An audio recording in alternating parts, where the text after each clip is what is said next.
ఈరోజు మా ఇంట్లో లంచ్ రెసిపీస్ ఏంటో చూసేద్దాం రండి. ఈరోజు కొంచెం వెరైటీగానే చేశాను. బాలింతలకు ఉపయోగపడే ఒక ఎల్లిపాయ కారం ఇప్పుడు చెప్పుకుందాం. బాలింతలు ఇవి ఎల్లిపాయ కారం రోజు తిన్నా మంచిది. ఎక్కువ వేడి శరీరంగా ఉంటే బాలింతలకి మంచిది కదా, అందుకనే ఎల్లిపాయలు ఒలిచినవి తీసుకున్నా పర్వాలేదు, ఒలవకపోయినా పర్వాలేదు. ఇక్కడ నేను చింతపండు ప్లేస్లో కొంచెంగా మామిడి తురుము వేస్తున్నాను. మామిడికాయ చాలా పుల్లగా ఉంది. పసుపు వేసుకున్నాను, రాళ్ళుప్పు వేసుకున్నాను. నాకు రాళ్ళుప్పు వేసుకోవడం తెలుసు కాబట్టి నేను రాళ్ళుప్పు వేసుకున్నాను. చింతపండు వేసుకోవాలనుకునే వాళ్ళు చింతపండు వేసుకోవచ్చు. కారం కూడా వేసేసుకున్నాను. కారం ప్లేస్లో ఎండుమిరపకాయలు వేయించి వేసుకోవచ్చు. ఇది నా స్టైల్లో చేసిన ఎల్లిపాయ కారం బాలింతలకి చాలా మంచిది. వేడి అన్నంలో రోజు తినచ్చు. నైట్స్ అయితే 6 తర్వాత తినకూడదు కదా బాలింతలు, అందుకనే వేడి అన్నంలో తినడానికి బాలింత కారం చేశాను ఎల్లిపాయలతోటి.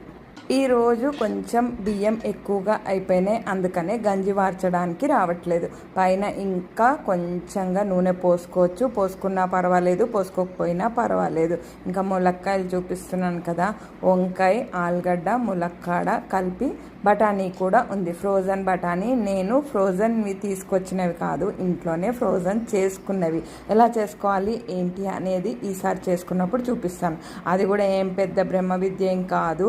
అది ఫ్రిడ్జ్లో మనం బఠానీలన్నీ ఒలిచాక ఫ్రిడ్జ్లో పడేస్తే అవే ఫ్రోజన్ అయిపోతాయి. బయట నుంచి తీసుకొచ్చే వాటికంటే మనం చేసుకున్నవి బెటర్ కదా. ఇక్కడ నేను నూనెలో ఆవాలు, జీలకర్ర, మినప్పప్పు, శనగపప్పు కూడా వేసుకున్నాను. అన్నీ ఒకటేసారి వేసేసుకొని పసుపు వేసుకోవాలి.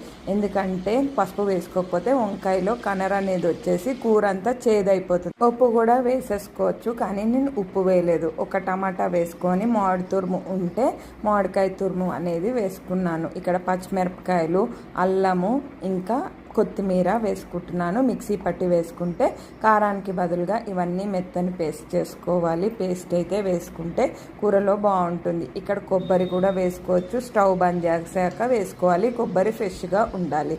కొబ్బరి నేను ఇక్కడ వేయటం లేదు, ఈరోజు వెరైటీగా చేస్తున్నాను కాబట్టి.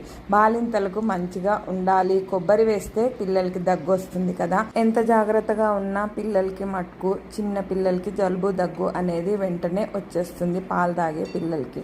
అందుకని మనం ఎంత జాగ్రత్తగా ఉంటే అంత మంచిది అని ఈరోజు బాలింతల కోసం ఎల్లిపాయ కారం చేశాను. అందరికీ కూడా ఉపయోగపడుతుందని అనుకుంటున్నా. ఇంకా నెయ్యి కరగపెట్టాను. నెయ్యి కానీ నూనె కానీ ఏదైనా వేడి అన్నంలో వేసుకోవచ్చు. వంకాయ కూర కూడా రెడీ అయిపోయింది. ఇంకా మజ్జిగ కూడా.